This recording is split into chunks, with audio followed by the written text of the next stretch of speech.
Doric incarné par une mouche pour espionner. La sorcière découvre les traces de Doric. Doric fou échappé tomber dans le grenier à grains rapidement transformé en souris fuir fou. Puis elle s'enfonce dans une armure et reprend lentement sa forme humaine. Doric tente de confondre la vue des soldats. Le visage cru ou découvert par les soldats. Les soldats n'hésitent pas à couper Doric. Doric est de nouveau incarné dans la petite taille du rat. Les soldats embrassent et ne peuvent pas attraper. Doric s'échappe en douceur de la pile. Puis elle trouva une fenêtre dans le coin et sauta. Au moment où elle est sur le point de s'écraser devient un aigle qui décolle. Doric a réussi à s'échapper du château à la rue en se transformant. Elle couvre ses cornes sur la tête pour quitter la ville. Elle rencontre la sorcière face à face. Doric ne peut se transformer en dinde cachée dents. Mais comment cette petite astuce peut-elle tromper une sorcière? Sorcière lance immédiatement une attaque magique. Sur le chemin, elle se transforme en fan et accélère. Sorcière flash rattrapée. Elle attaque constamment avec sa magie. Mais finalement Doric échappe. Après avoir échappé à la zone de sécurité, Doric raconte à ses compagnons les nouvelles qu'il a reçues. Coffre protégé par le sceau de Magic Duncan. Simon est immédiatement désespéré après avoir écouté. Parce que le sceau de Magic Duncan est puissant. Presque aucun hack. À moins de trouver le légendaire casque de Lise. Il peut désamorcer toute magie à proximité. Mais Simon exhorte tout le monde à abandonner. Parce que le casque a disparu depuis des années. Personne ne sait où se trouve le casque. Et avec sa force actuelle, il ne peut pas utiliser un casque même s'il le trouve.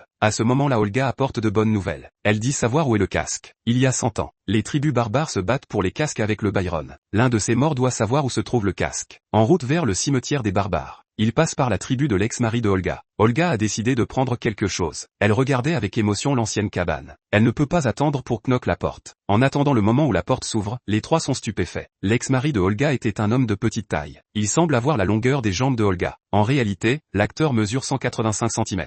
Olga révèle une tendresse rare face à son ex-mari. Apparemment, elle aime son ex-mari. Mais l'ex-mari a déjà une nouvelle femme. Elle était une grande femme comme Olga. Olga est un peu embarrassée. Avant de partir, elle n'oublie pas de prendre la baguette magique volée au sorcier gris. Cette baguette magique aidera beaucoup dans peu de temps. L'équipe continue à cheval. Et la sorcière de la robe rouge n'est pas assise. Elle demande au mortel rouge d'empêcher l'équipe de trouver un casque. En passant, débarrassez-vous du groupe de déchets derrière lui qui a permis à Doric de s'échapper.